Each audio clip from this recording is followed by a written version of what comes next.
कृष्ण भगवान की जय। श्रीमद् भागवत महापुराण की जय। नमः पार्वती पते हर हर महादेव। जय जय श्री राधे, जय जय श्री राधे, जय जय श्री राधे। हात खाली, आता बसा, खाली खाली बसा, लवकर लवकर बसा।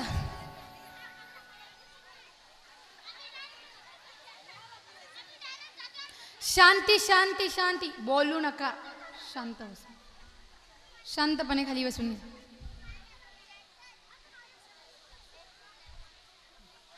लवकर लवकर बसून घ्या।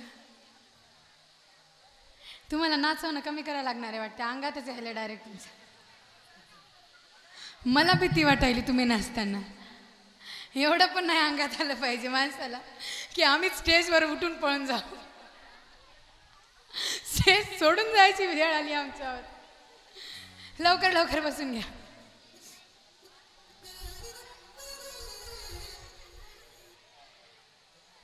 झालं झालं, बसले का? शांत बसा, बोलू नका,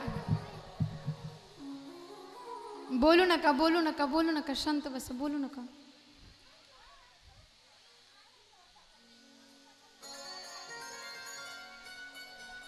गजेंद्र मोक्षानंतर 14 रत्नांची उत्पत्ती झाली असं समुद्र मंथनाचं वर्णन आहे। त्यानंतर ती कथा झाल्यावर अष्टम स्कंदाला पूर्ण होती आणि नवम स्कंदाला प्रारंभ होतो। नवम स्कंदामध्ये 24 अध्याय सांगितलेले आहेत। त्यात वैवस्वत मन्वंतराचं वर्णन केलेलं आहे, वैवस्वत मनुच्या पुत्रांचं वर्णन केलेलं आहे। 24 अध्याय आहेत। 12 अध्याय सूर्यवंशाचं वर्णन करतात, 12 अध्याय चंद्रवंशाचं वर्णन करतात।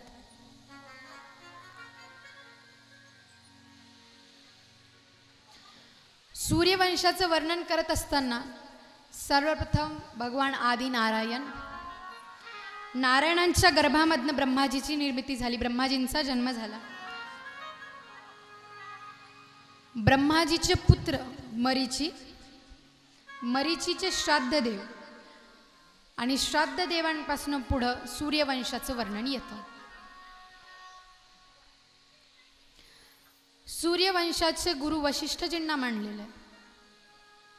सूर्यवंशाचं वर्णन करत असताना श्राद्ध देवांचं जेव्हा वर्णन येतं तेव्हा असं सांगितलं जातं की त्यांना मुलगी नव्हती, म्हणजे त्यांना पुत्रच नव्हता, संतान प्राप्ती झालेली नव्हती।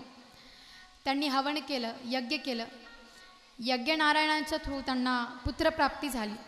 पण यज्ञ करत असताना त्यांच्या पत्नीने ऋषीमुनींना सांगितलं काय की मला मुलगी पाहिजे। आता श्राद्ध देवांना मुलगा पाहिजे होता आणि त्यांच्या पत्नीला मुलगी पाहिजे होती। सूर्यवंशामध्ये हे लेकरं न होण्याचं वर्णन हे आधीपासूनच चालत आलेले, सुरुवातीपासूनच। जेव्हा असं वर्णन केलं तेव्हा श्राद्ध देवांची पत्नी ते ऋषीमुनींना सांगतात की हवन करताना तुम्ही अशा मंत्रांचं उच्चारण करा की जेणेकरून मुलगीच झाली पाहिजे। आणि ते ऋषीमुनी तसंच करतात, मुलगी होते। मुलगी झाल्यावरती श्राद्ध देवांना वाईट वाटतं की मला मुलगी नकोय, पण मला मुलगी झाली। सूर्यवंशाला पुढे पाठवायचंय, मला मुलगा हवा होता। आणि जेव्हा असं म्हणतात तेव्हा वशिष्ठजींकडे जातात, वशिष्ठांकडे प्रार्थना करतात की मला मुलगा पाहिजे होता, मुलगी कशी झाली? आता असं बोलल्यावर वशिष्ठजी म्हणतात हे असं होणं शक्यच नाही, हे चुकून झालेलं असणार आहे। त्यांनी परत मंत्रविधी करणाऱ्या ब्राह्मणांना बोलवलं, ब्राह्मणांना विचारलं। ब्राह्मण म्हणतात की त्यांच्या पत्नीने आम्हाला सांगितलं होतं की आम्हाला मुलगी पाहिजे, मुलगा नकोय, म्हणून आम्ही मुलगी ज्या मंत्राने होईल त्याच मंत्राचे उच्चारण केले। मग बघा संतांमध्ये किती सामर्थ्य आहे। श्राद्धदेव वशिष्ठजींना म्हणतात की तुम्ही काहीही करा पण माझ्या मुलीला मुलगा करा। आता असं बोलल्यावर त्यांनी मुलीला मुलगा केलं, संतांचं तप आणि संतांचा त्याग, सामर्थ्य, मुलीला मुलगा केलं। पण सध्या विषय हा येतो की आम्हाला मुलगी नकोय, आम्हाला वंशाला दिवा पाहिजे। तुमचे दिवे किती दिवे लावायले तुम्हालाही माहिती आहे, दिवे लावायलेत की टेंबे लावायलेत ते सांगायची गरज नाही मला, पण आम्हाला काय पाहिजे? मुलगा पाहिजे। कशाला? तर म्हणे मुलगा पितरांचा उद्धार करतो, मुलगी काय पितरांचा घात करते का? उलट शास्त्र असं सांगतात की मुलगा एका कुळाचा उद्धार करतो, मुलगी 42 कुळांचा उद्धार करते. आणि असं म्हणतात की नाही, आम्हाला शेवटच्या श्वासामध्ये आम्हाला पाणी पाजवायला मुलगा लागतो. मुलीने पाणी पाजल्यावर काय उलटी होते का तुम्हाला? नाही, म्हणजे कसं बघा ना, आम्हाला मुलगा पाहिजे, मुलगा पाहिजे आणि म्हातारपणात मुलीच सांभाळतात. आता तर तेही गेलं, मुलीही नाही सांभाळत, तो विषय वेगळा. पण ज्यांना कुणी नाही सांभाळत त्यांना शेवटी सांभाळतो कोण? आई वडिलांना मुली, नाहीतर वृद्धाश्रम आहेतच जागी जागी. तो भारत देश, ज्या भारत देशामध्ये जॉईंट फॅमिली असायच्या, आज आमच्या देशामध्ये जॉईंट फॅमिली कमी. आमच्या फॅमिलीमध्ये फक्त 3-4 लोक असतात, आई वडील लेकरू. हम दो हमारे दोन, डल्ला डल्ली फेक दो, झालं, एवढंच काम आहे आमचं. आम्हाला 3रं-4थं नको आहे. आता यांच्याच वंशामध्ये पुढे चालून सुकन्या नावाची एक मुलगी झाली, जी वनामध्ये विचरण करत असताना तिने एक भुंगा दिसला, त्याला काय म्हणतात भ्रमर, काळा किडा ज्याला आपण भ्रमर म्हणतो, तो भ्रमर दिसला. तो भ्रमर एका वारुळामध्ये गेला आणि वारुळामध्ये गेल्यावरती त्या भ्रमराला बाहेर काढण्यासाठी तिने 2 लाकडं घेतले आणि त्या वारुळामध्ये टाकले. आता जसे त्या वारुळामध्ये टाकले, त्या वारुळामधनं रक्ताच्या धारा बाहेर निघायला लागल्या. का रक्ताच्या धारा बाहेर निघायला लागल्या? ते वारुळ निर्माण झालं होतं चवन ऋषींच्या अंगावरती. साधनेसाठी बसले, साधनेमध्ये इतके मग्न झाले की त्यांच्या शरीरावरती पूर्ण वारुळच निर्माण झालं. आता मग त्याच सुकन्येचा विवाह चवन ऋषींसोबत झाला.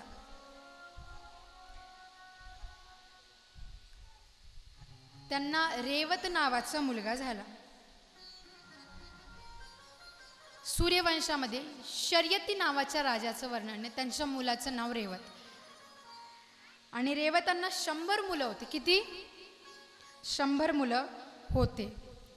त्यांना कुकुद्मी नावाचा एक मुलगा होता, त्याच्या मुलीचं नाव ठेवण्यात आलं रेवती. त्यांना मुलगी होती, तिचं नाव रेवती ठेवलं. रेवतीला पुढे चालून बलरामांना देण्यात आलं. आता मनू महाराजांचा एक मुलगा म्हणजे नभग, त्या नभग नावाचा राजाला एक मुलगा झाला, त्याचं नाव म्हणजे राजा अंबरीश. आता इथे अंबरीशांच्या चरित्राचं वर्णन येतं. अंबरीश राजा म्हणजे व्रत करण्यामध्ये प्रवीण होते, एकादशीचं व्रत करायचे. बरं, इथं आपल्या पांगरीमध्ये किती जण असे आहेत ज्यांना वाटतं की आम्ही देवाला बघावं? हात वर करा, किती जणांची इच्छा आहे देवाला बघावं? मी आहे दाखवायला, डायरेक्ट मोक्ष दाखवल तुम्हाला. फक्त देवाला बघायचं का? हात वर करा. बरं, ज्यांनी हात खाली केले, तुम्हाला काय भूताला बघायचं का? बघायचं ना. एकादशी किती जण करता? एकादशी गाढवावनी चरा, एकादशी धरा, किती चरू चरू धरता? एवढे जण आहेत. बरं करा. बरं, आम्ही व्रत तरी कसे करतो माहिती आहे का? उपवासाचा अर्थ काय? उप म्हणजे जवळ आणि वास म्हणजे देवाच्या समीप वास करणं, याला उपवास म्हणतो. आम्ही कसा उपवास करतो? आमच्या इथं महाशिवरात्री आली की त्या रताळ्याचे नवीन नवीन रताळे पदार्थ करतात. बरोबर. एका जागी कीर्तनासाठी गेले मी, एकादशी होती. आता कीर्तनासाठी गेल्यावर मी कधीच कुणाचे इथे जेवण करत नाही. आता त्यांनी पंचपक्वान बनवून ठेवले, त्यांनी ताट वाढलं. मी म्हटलं मी जेवण करतच नाही. आता आमच्यासोबत आमचे ड्रायव्हर वगैरे होते, जेवायला वाढण्यात आलं. आमच्या ड्रायव्हरनी ताट पाहिलं आणि ड्रायव्हर लगेच माझ्याकडे बघतो, या जेवा, डेंजर आहे आजचा दाबेत. असं उपवास आहे असं वाटत नाही. आज असं वाटतं की आज 56 भोग भेटतात आपल्याला. मी म्हणलं झालं काय? मग त्यांनी लगेच फोटो काढले आणि मला पाठवलं, हे बघा एवढं आहे खायला. काय काय होतं? साबुदाण्याचे वडे, भगरीचे डोसे, भगरीचे वडे, साबुदाण्याच्या भाकरी, खीर उपवासाची, रताळ्याचा हलवा. मी विचार केला हे उपवासच आहे का आज खरंच कुठली पंगत आहे घरामध्ये? आपलं असंच होतं. आम्ही नावाला उपवास म्हणतो, उपवास करायचा आमचं असं असतं, पण आम्ही कधीच उपवास करत नाही. आम्ही उपवास खाणं कमी, म्हणजे आमचा उपवास ध्यान भजन करणं कमी, खाण्यात जास्त असतं. असेच एक ऋषी म्हणजे सूर्यवंशामध्ये जन्माला आलेले राजा अंबरीश एकादशी व्रत करायचे. व्रत करत असताना एकादशी व्रताचं पारायण करायचं त्यांनी ठरवलं. पारायण करत असताना ऋषीमुनींना त्यांनी बोलावल्यावर ऋषी दुर्वासा पण त्यात आले. आता ऋषी दुर्वासा म्हणजे सगळ्यात क्रोधित ऋषी. हसलं तरी शाप देतात, रडलं तरी शाप देतात, उठलं तरी शाप देतात, बसलं तरी शाप देतात. आता प्रत्येक गोष्टीवर शाप देणारे ऋषी म्हणजे ऋषी दुर्वासा. आता यांनी एकादशीचं व्रत केलं. व्रताचं पारायण करायचंय. ऋषीमुनींना बोलावलं. ऋषी आले. पण ऋषी दुर्वासा संध्या होती, पवित्र होण्यासाठी गेले, स्नान आदी करण्यासाठी गेले. स्नान करण्यासाठी गेल्यावरती ऋषी दुर्वासांना लागला वेळ. द्वादशी तिथी संपत आली होती, त्रयोदशी लागत होती. आता जे एकादशी करतात त्यांना माहिती आहे की एकादशीचं व्रत हे द्वादशी मध्येच सोडलं पाहिजे. त्रयोदशी लागली तर पातक लागतं. मग असं बोलल्यावर करायचं काय? दुसरे ब्राह्मण सांगतात की तुम्ही तुळशीचं पान खा, तुमची एकादशी सुटून जाईल. असं बोलल्यावर त्यांनी तेच केलं, तुळशीचं पान खाल्लं. यांचं तुलसी दल घेणं झालं, ऋषी दुर्वासाचं येणं झालं. आता ऋषी दुर्वासा आले, रागात आले आणि रागात म्हणतात की तुम्हाला अतिथी म्हणून बोलावलं आणि माझ्या आधी तू भोजन केलं. रागात आले, एक जटा उपटवली, जमिनीवरती फेकली. जशी जमिनीवरती फेकली, कृत्या नावाची राक्षसी उत्पन्न झाली. आता ती कृत्य लागली राजा अंबरीशांच्या मागे त्यांना मारायला. पण राजा अंबरीश एवढे समर्पित भक्त होते, एवढी समर्पित भक्ती होती त्यांची की त्यांच्या रक्षणासाठी साक्षात सुदर्शन आले. बघा भक्ती कशी असली पाहिजे माणसाची.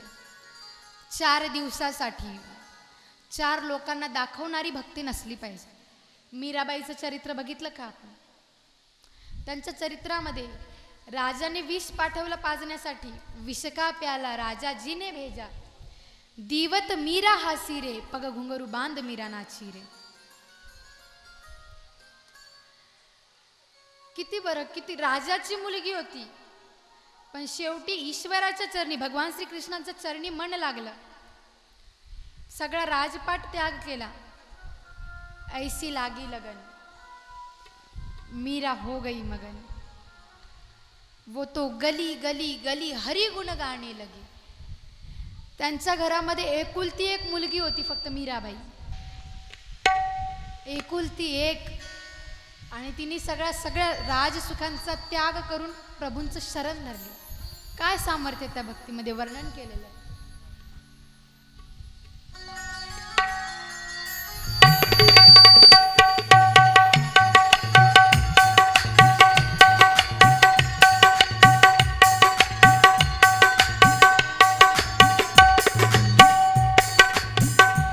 ऐसी लागी लगन मेरा हो गई मगन, ऐसी लागी लगन मेरा हो गई मगन.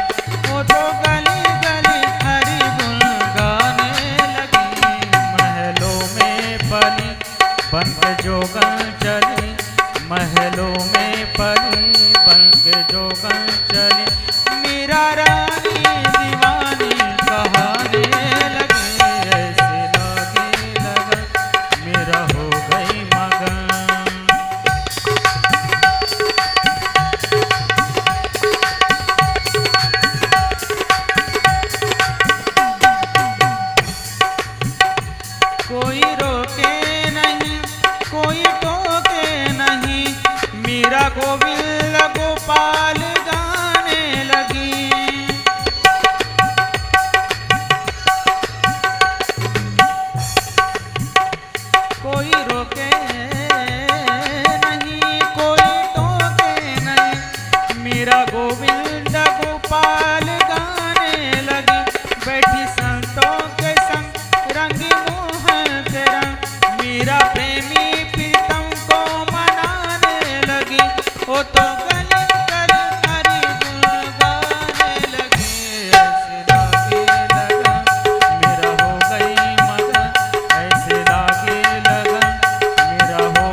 राणा ने विष दिया मानो अमृत पिया,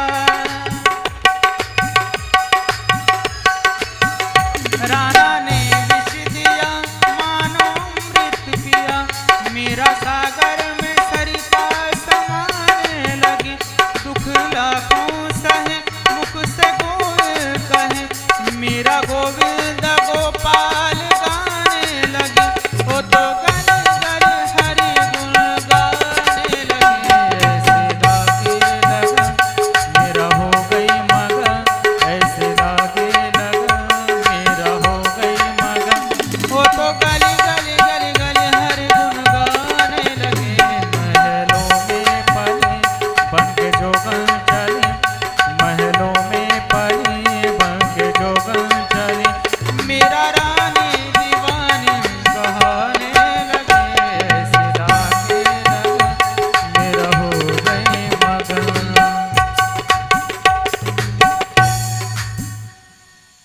ऐसी लागी लगन मीरा हो गई मगन.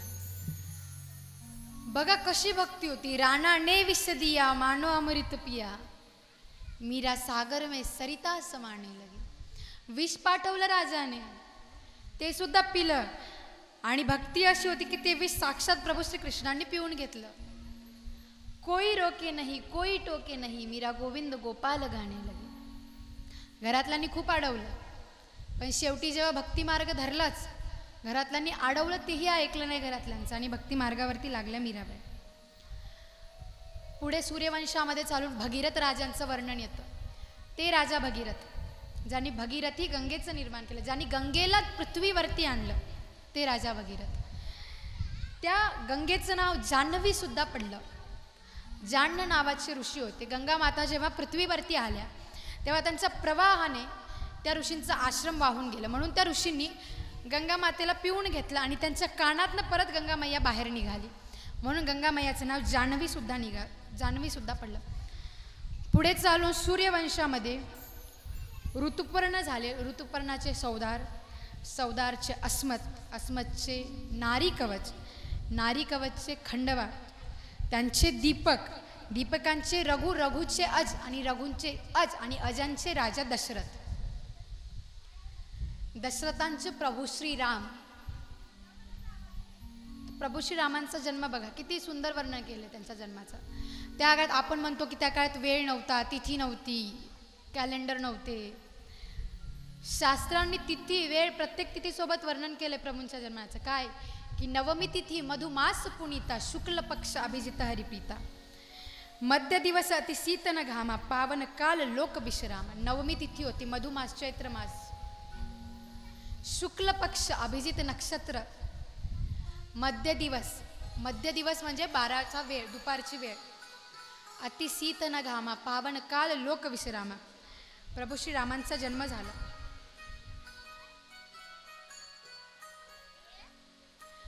प्रभू श्रीरामांनंतर जास्त सूर्यवंशाचं वर्णन केलेलं नाहीये.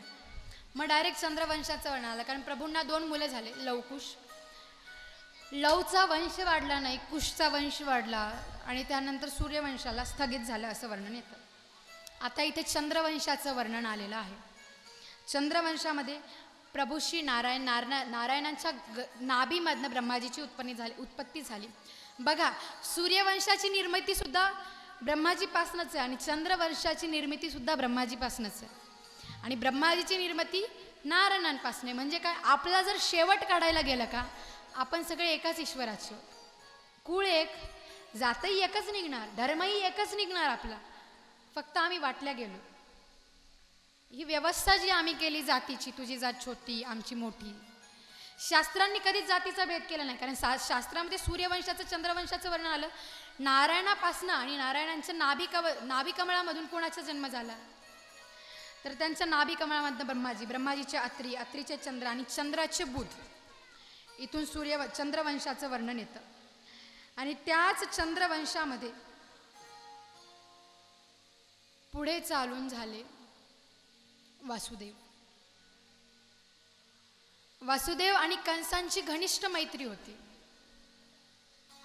आता कंसांनी काय केलं, कंस इतका नराधम होता का नाही, त्या नराधम कंसाने स्वतःच्या बापाला सुद्धा जेलमध्ये टाकलं. संतान जन्माला कशी यावी. आता आपण म्हणतो की आमचे राजे असे, आमचे राजे तसे. आम्ही आमच्या पूर्वजांकडे गेलं का नाही? वर्णन बघा तुम्ही. आपल्या पूर्वजांनी धर्मासाठी काय केलं ना, आपण धर्मासाठी काय करतो.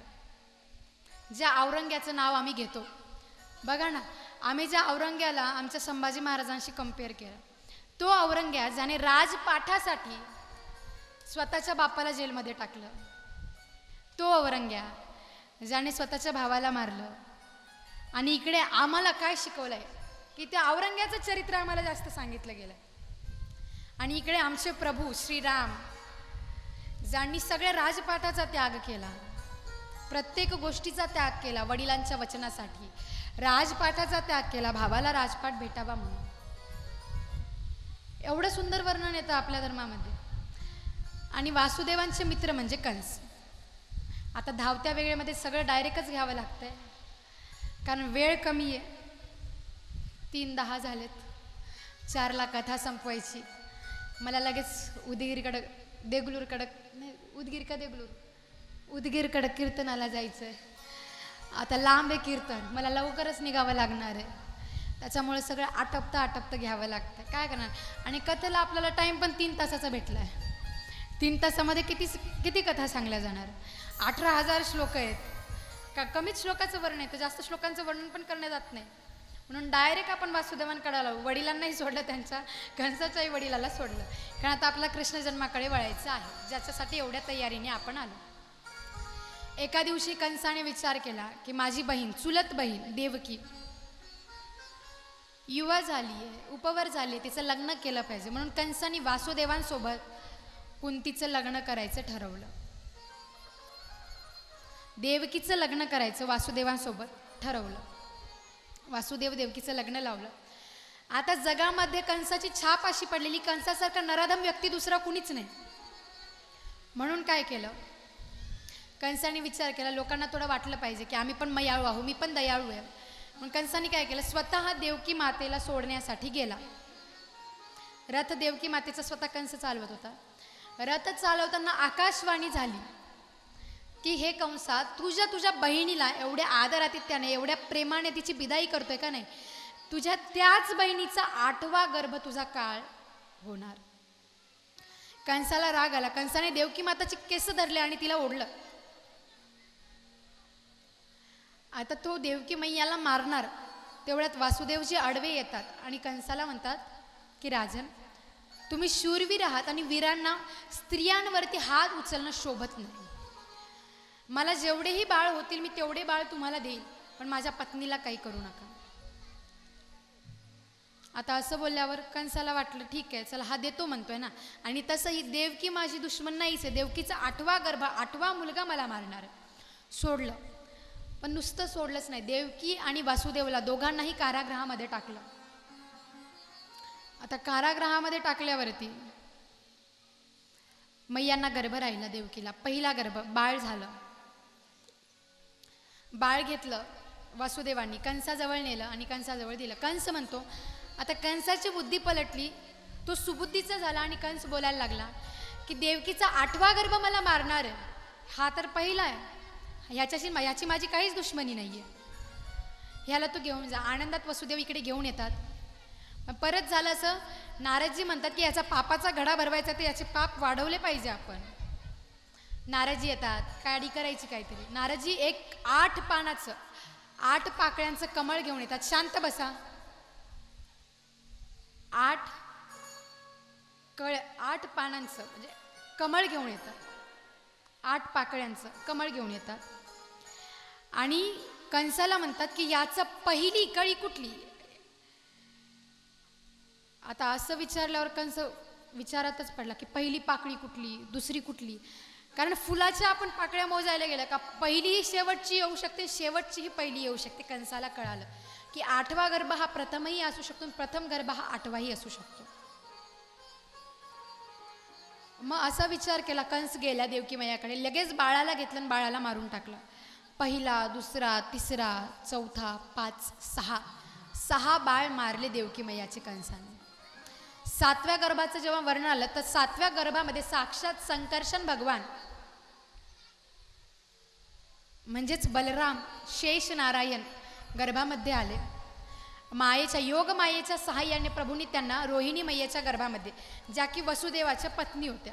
आता वसुदेवांना 7 पत्नी आहेत असं वर्णन येतं. यांच्या 7 पत्नींचं वर्णन आपण उद्या ऐकू. आज आपल्याजवळ वेळ कमी आहे. 7 पत्नींचं वर्णन केलेलं आहे. त्यातली 7 पैकी एक म्हणजे रोहिणी, ज्या रोहिणीला नंदबाबांकडे ठेवलं होतं वसुदेवांनी. युद्धाच्या काळात नंदबाबांकडे ठेवलं होतं. आता 7वा गर्भ देवकी मैयेचा रोहिणीच्या गर्भामध्ये गेला. संकर्षण क्रियेने गेला म्हणून त्यांचं नाव एक संकर्षण पण ठेवण्यात आलं. आता 8वा गर्भ साक्षात भगवान श्रीकृष्ण आदि नारायण गर्भामध्ये आले. गर्भामध्ये साक्षात प्रभू आले.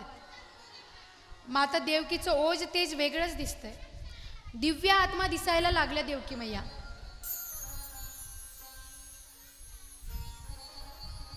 दिव्य आत्मा दिसायला लागला. चेहऱ्यावरती ओज तेज आलं. ते म्हणतात ना महिला गर्भवती असल्यावर चेहऱ्यावर एक वेगळंच तेज येतं. पण हे तेज वेगळंच होतं. गर्भामध्ये प्रभूंची स्तुती देवतांनी केली. दिवस लोटले. 9वा महिना लागला. गर्भामध्ये स्तुती केली देवतांनी.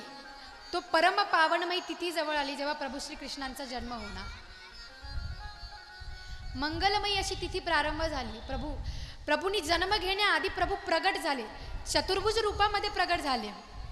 आणि चतुर्भुज रूपामध्ये प्रगट झाल्यावर प्रभू देवकी मैयाला आणि वसुदेवांना सांगताय की माझा जन्म झाल्यावर मी जेव्हा शिशु रूपामध्ये येईल तेव्हा माझा जन्म झाल्यावर तुम्ही मला एका टोपल्यात ठेवा आणि मला नदीमध्ये नेऊन, म्हणजे नर्मदेचा तुम्ही पार करून मला गोकुळामध्ये नंदबाबांच्या घरी ठेवून या. तिथे त्यांच्या इथे एक मुलगी जन्माला आली असेल योगमाया, तिला घेऊन या असं सांगून प्रभू शिशु रूपामध्ये प्रगट झाले. गोपाल कृष्णांचं अवतरण झालं. प्रभू श्रीकृष्ण जन्मले. आता जन्मल्यावरती प्रभूने आधीच सांगितलं होतं की असं असं करा, असं झाल्यावर मला तिथे नेऊन सोडा. वासुदेवांनी काय केलं, प्रभूंना टोपल्यात एका दुर्डीमध्ये टाकलं.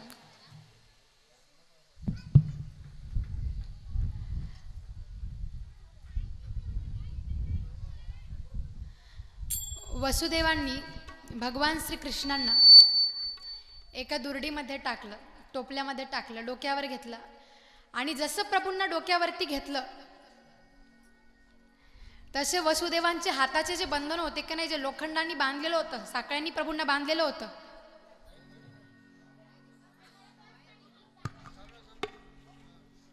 पंखा बंद झाला, पंख्याकडे बघा. वासुदेवांनी टोपल्यामध्ये घेतलं प्रभूंना. आता प्रभूंना जसं घेतलं डोक्यावरती, एक लक्षात ठेवा, जेव्हा तुम्ही प्रभूंना शरण जाता का नाही, प्रभूंना डोक्यावर तुम्ही धारण केलं की सगळ्या मोह मायेचे बंधनं तुटून जातात.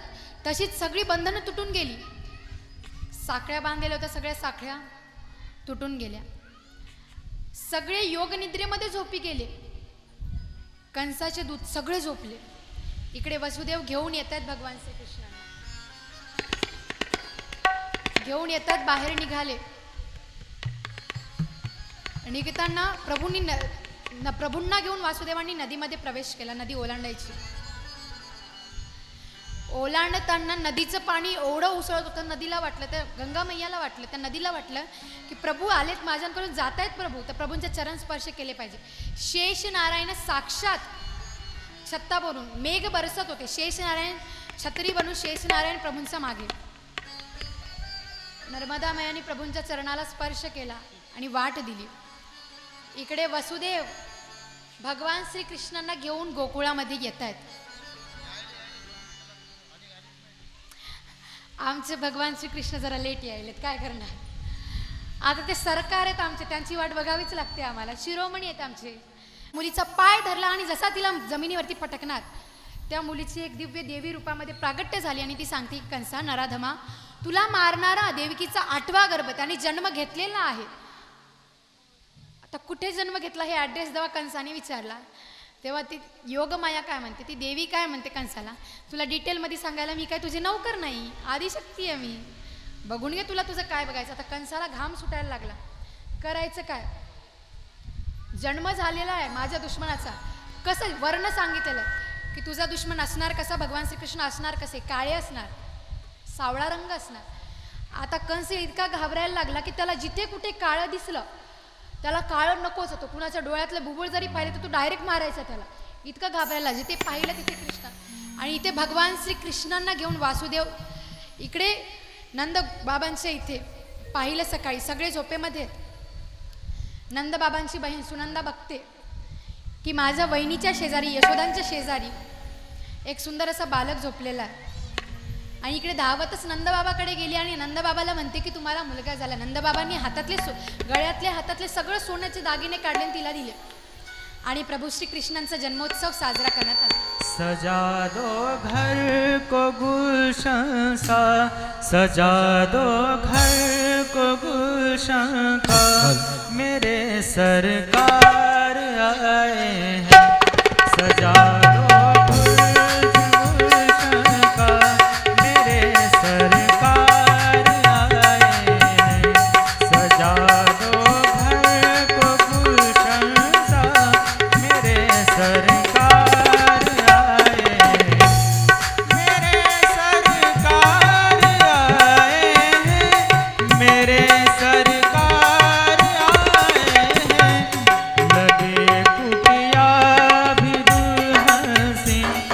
लगे कुटिया भी दुल्हन से, मेरे सरकार आए हैं.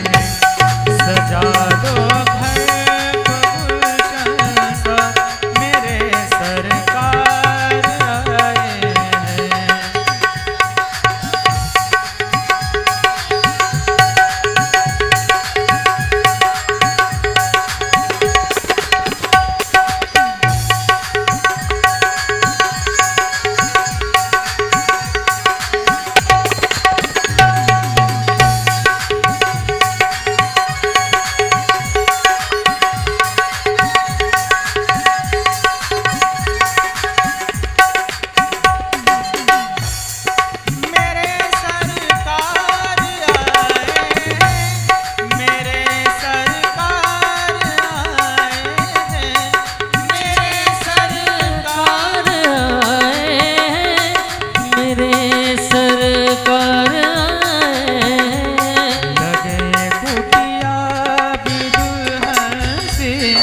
लगे कुटिया भी दुल्हन से, मेरे सरकार आए हैं. सजा दो घर को गुलशन सा, सजा दो घर को गुलशन सा, मेरे सरकार आए हैं. सजा दो घर को गुलशन सा, मेरे सरकार आए. सजा दो घर को गुलशन सा, मेरे सरकार आए. स्वागतम कृष्ण, स्वागतम कृष्ण, स्वागतम कृष्ण, स्वागतम कृष्ण.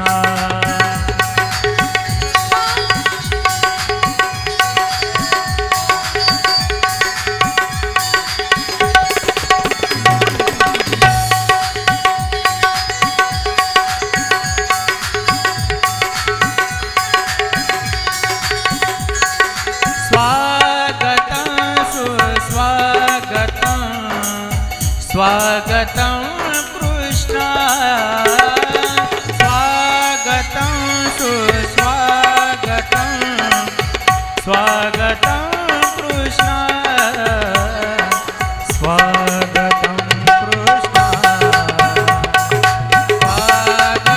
कृष्ण, स्वागतं कृष्ण,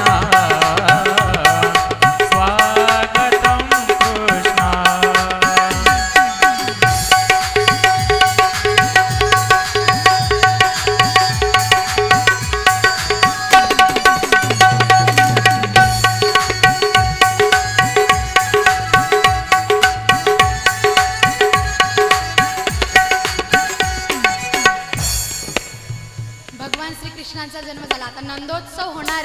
सगळ्यांनी उभं टाकायचं, हात वर उभं टाका आणि सगळ्यांनी असेच दिसायचे आमचे प्रभू श्रीकृष्ण. फक्त फरक एवढा होता, हे कान्हाजी जरा गोरे, आमचे कान्हाजी सावळे होते. यांना निवृत्त करून तर आणले ना, नाही म्हणजे झालं इथंच सगळं दही दही करून गोपाल कृष्ण सगळं गोविंदाय नमो नमः इथंच केलं सगळ्यांनी. आता प्रभूंचा जन्म झाला, आनंद कुणा कुणाला झालाय, सगळ्यांनी हात वर.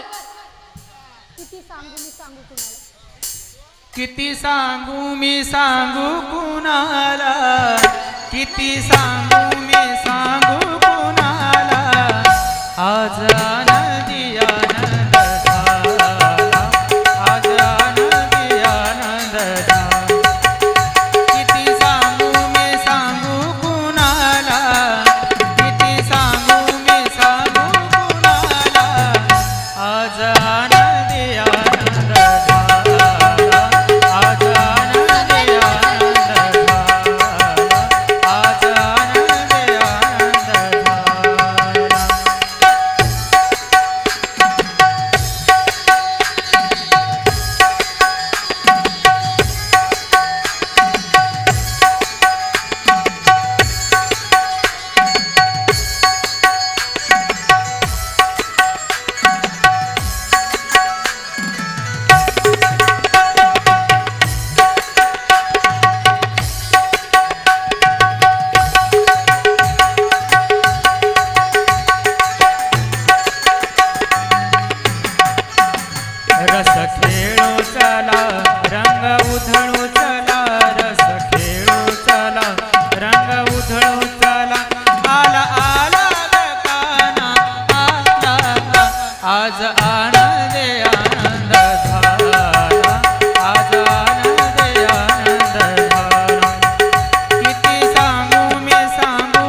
जय जय राधारम.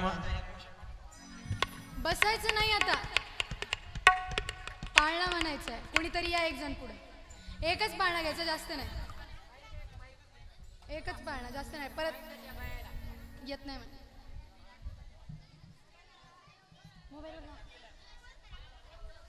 थांबा म्हणाय नका, थांबा. म्हणायले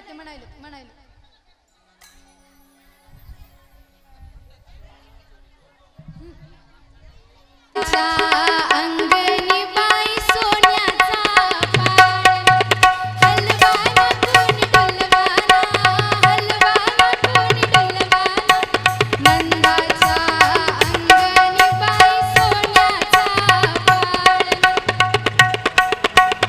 अंगणी बाई सोन्याचा सोनारा तुला बारशा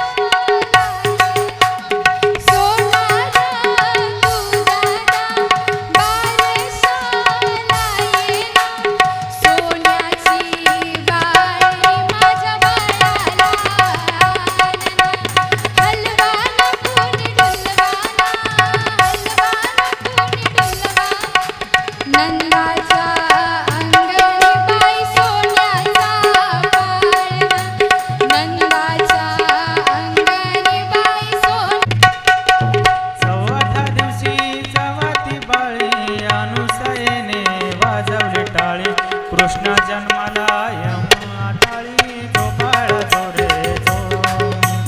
कृष्ण जन्माला यमुना टाळी झोपाळा जोरे जो. पाचव्या दिवशी छतेचा वेध लिंबू नारळे देवीला फोड. पाचव्या दिवशी छतेचा वेध लिंबू नारळ देवीला फोड. तान्या बाळाचे दृष्ट काढा झोपाळा जोरे जो.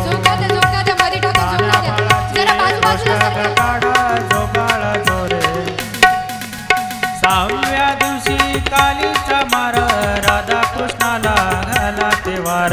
सहाव्या दिवशी कालीचा मार राधा कृष्णाला घाला तेवार. चला यशोदा आपुला घरा झोपाळा जोरे जो. चला यशोदा आपुल्या घरा झोपाळा जोरे जो. सातव्या दिवशी सातवीचा महल तेथे सोनेरी मंडप लाल. सातव्या दिवशी सातवीचा महल तेथे सोनेरी मंडप लाल. यशोदा मंदिर डोळे श्रीकृष्ण झोपाळा जोरे जो. यशोदा मंदिर डोळे श्रीकृष्ण झोपाळा. आठव्या दिवशी आठवीचा थाट भोल्या गवळणी 660. आठव्या दिवशी आठवीचा थाट भोल्या गवळणी 660. श्रीकृष्णाची पाहता वाट झोपाळा जोरे जो. श्रीकृष्णाची पाहतात वाट झोपाळा जोरे जो. नवव्या दिवशी नवतीचा फंद ताना बाळाने घेतला छंद. नवव्या दिवशी नवतीचा फंद ताना बाळाने घेतला छंद. वासुदेवाचा सोडवा बंद झोपाळा जोरे जो. झोपाळा जोरे जो. महिला मंडळ, तुम्ही कधीच गप बसत नाही, आता तरी गप बसा. बिचारे आमचे कानाचीच रडायला लागले. तुम्ही मागच सरका, तुम्ही तुमचं नाचा. त्या कानाच्या नादी तुम्ही लागूच नका, ते आमच्या जवळ बरी आहेत. मागच सरका, पाळण्यापासून सगळे लांब व्हा. गोविंदा आला रे.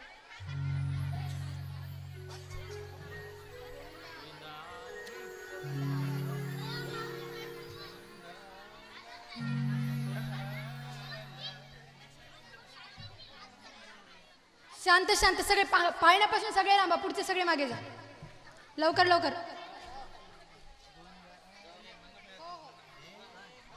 हां हां जा तुम्ही.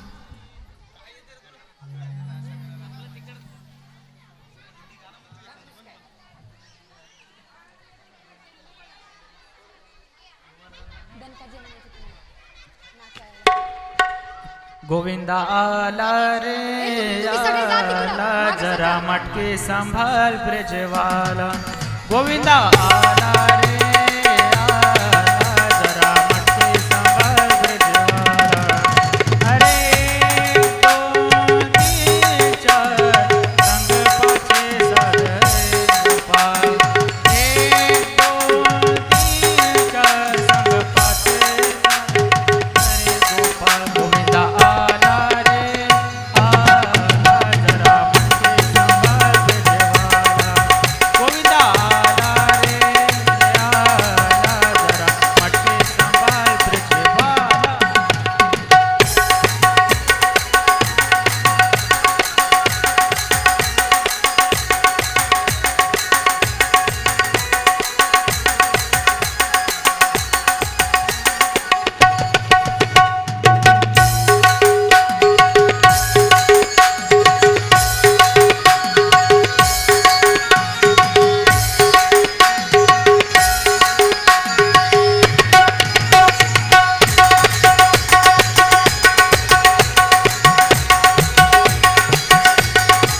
कन्हैया लाल की जय यशोदा मैया की नंद घरा नंद भयो जय कन्हैया नंद घरा नंद भयो जय कन्हैया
गोपाल कृष्ण भगवान की जय. आता आरतीसाठी उभं टाका. मागचे लगेच बसून गेले. आणखी 2 दिवस एनर्जी ठेवायचे. उद्या पण नाचायचे, परवा पण नाचायचे. परवा तर लग्न है, परसों मेरी यार की शादी है, फिर तो नाचना ही पड़ेगा. उभं टाका आरतीला उभं टाका. उद्या गोवर्धन लीला आहेत. सगळ्या मुलींनी घागरे घालून या, लहान लहान मुलांनी धोत्रे नेसून या. आणि हां, एक लक्षात ठेवा, उद्या प्रत्येक महिलांनी वेगळा वेगळा भोग आणायचा आहे. 56 भोग आणले पाहिजे. उद्या 56 भोगची लीला आहे प्रभूंची. कारण उद्या सांगण्यात येईल. उद्या सगळ्यांनी वेगवेगळ्या डिश बनवून आणायच्या. इथं आपण मांडूया. हे आहेत बाकीचे भोग लावायला. आम्ही भोग लावायला बसलोय. 56 भोग आणायचेत वेगवेगळ्या प्रकारच्या. आता घरी गेल्यावर काय बनवायचं ते तुम्ही तुमचं बनवून घ्या. आम्ही सॅटिस्फाईड झालो पाहिजे खाल्ल्यावर. आमचे पोटं भरले पाहिजे फक्त. लवकर उभं टाका आरतीला.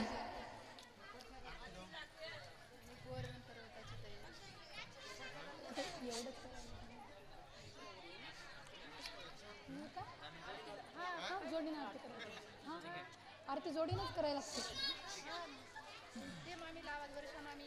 मामी आल्या. Hello hello. मामी आओ.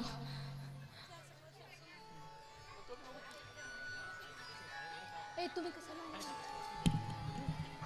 सांगितलं करणार.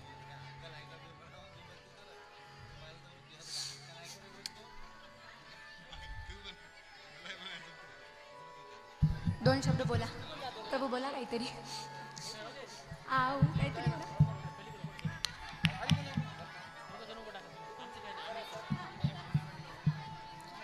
तुम्ही एवढं घाबरून टाकलं आमच्या कानाला. बिचारे रडायला तयार नाही माईकमध्ये. यांचा आवाज आल्याशिवाय जन्मच सफल होत नाही. काय करायचं आता आम्ही. येऊ का चिमटी. रडवा जरा असं. नाही, आवाज काढल्याशिवाय जन्मच सफल होत नाही ना.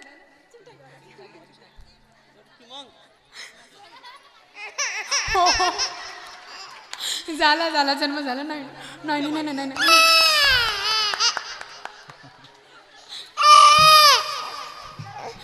हॅलो राधे राधे. झाले झाले आज जन्म झाला. प्रभू रडले म्हणजे जन्म झाला.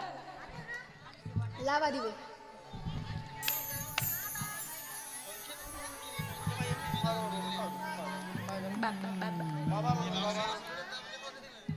लावले.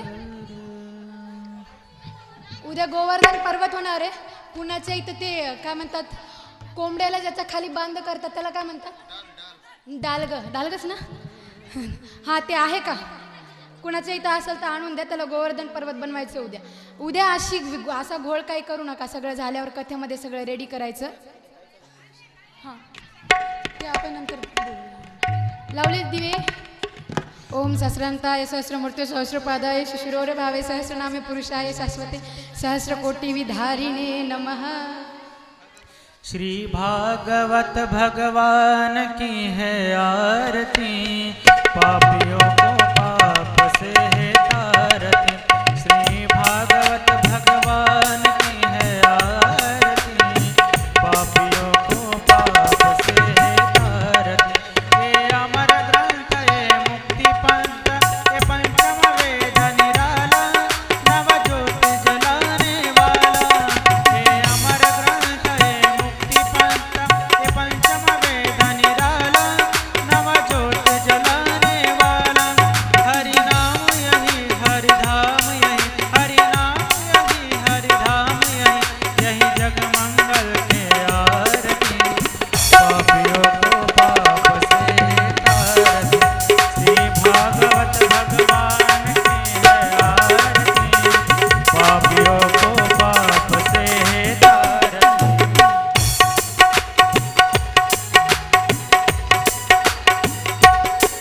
ये शांति गीत पावन पुनीत, पापों को मिटाने वाला, हरि दर्श दिखाने वाला. ये शांति गीत पावन पुनीत, पापों को मिटाने वाला, हरि दर्श दिखाने वाला. यह सुख करनी यह दुख हरनी, यह सुख करनी यह दुख हरनी, श्री मधुसूदन की आरती, पापियों को पाप से तारती. श्री भागवत भगवान की है आरती, पापियों को पाप से तारती.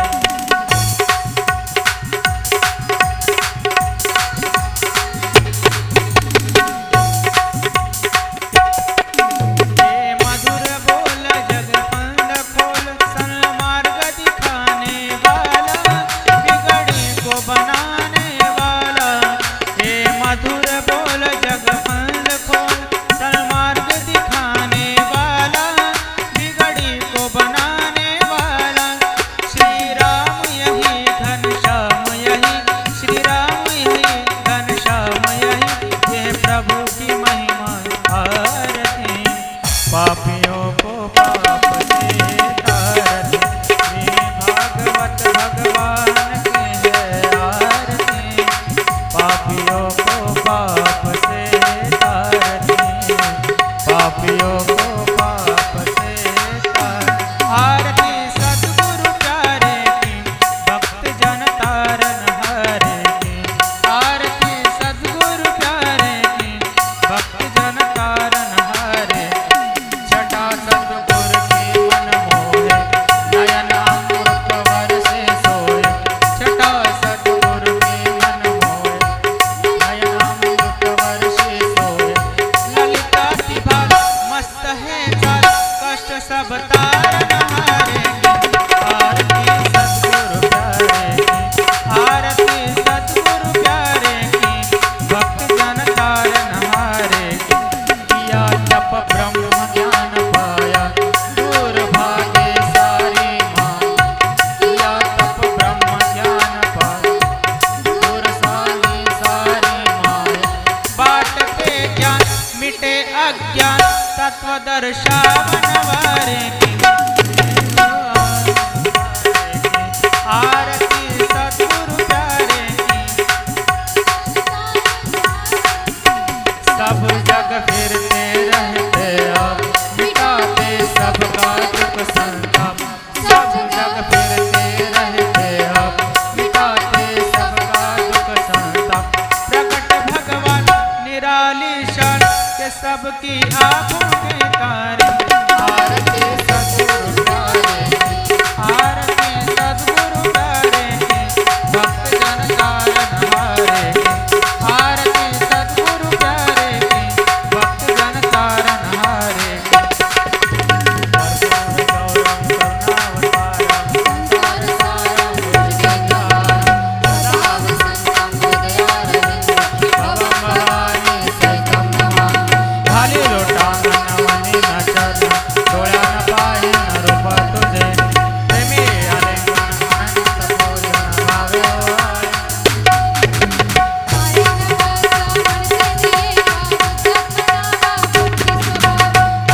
जगेन जगमय जंत देवास्थानि धर्माणि प्रथमान्यासन्न तेह नाकं महिमानः सचंत्र यत्र पूर्वे साध्याः सन्ति देवाः। ओम राजाधिराजाय प्रसय्यसाहिने नमो वयं वैश्रवणाय कुर्महे समे कामान काम कामाय मह्यं कामेश्वरो वैश्रवणो दधातु।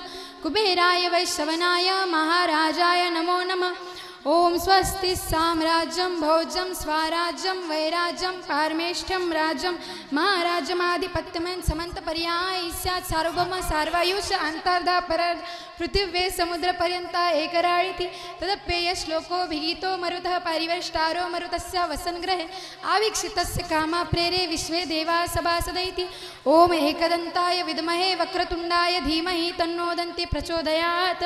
ओम विश्वचक्षुस्फुरतः विश्वतामुखो विश्वताबाहुरुतः विश्वतश्पातः सव्याह्यां दमति संपदत्वेर द्यावा भूमि जनयेन देवेक नाना सुगंध पुष्पाणि यथा कालोद्भवानि च पुष्पांजलिर्मयादित्यो ग्रहण परमेश्वर तुलसी मंत्र पुष्पांजलि सद्गुरु चरणे समर्पयामि। सद्गुरुदेव भगवान की जय। श्रीमद् भागवत महापुराण की जय। गोपाल कृष्ण भगवान की जय। नमः पार्वती पते हर हर महादेव। जय जय श्री राधे जय जय श्री राधे जय जय श्री राधे। बसा आता खाली। प्रसाद घेतल्याशिवाय कुणी जायचं नाही, थोडा वेळ भजन करायचं मग जायचं। लवकर बसून घ्या। सूचना आहे का 2 मिनिट? मीच रे मीच इथं बसा लवकर। उद्या गोवर्धन लीला होणार आहे, सगळ्यांनी वेगळे वेगळे काहीतरी आयटम बनवून घेऊन या। 56 भोग एका जागी टाकायचे नाही, प्रत्येकाचे भोग वेगवेगळ्या जागी ठेवा आणि जास्तीत जास्त संख्येने उपस्थित राहा। आता तुम्हाला सांगून सांगून आजचा 4था दिवस गेला, माझा गळा गेला इथं तुम्हाला सांगून। तिकडे मला जाऊन माझी साऊंड सिस्टम खराब झाली, तुम्ही काय ऐकत नाही। असेच उद्या पण जास्तीत जास्त संख्येने उपस्थित राहा। काही क्षण प्रभूंच्या नामाचं चिंतन आणि तदनंतर सर्व आपण आपल्या गंतव्यस्थानावर जाऊ शकतो। हरिदेव तुम्हारी जय जय हो, हरिदेव तुम्हारी जय जय हो, गुरुदेव तुम्हारी जय जय, हरिदेव तुम्हारी जय जय, जय जय ज्ञानेश्वर माऊली, जय जय ज्ञानेश्वर माऊली, जय जय ज्ञानेश्वर माऊली, जय जय ज्ञानेश्वर माऊली माऊली, जय जय ज्ञानेश्वर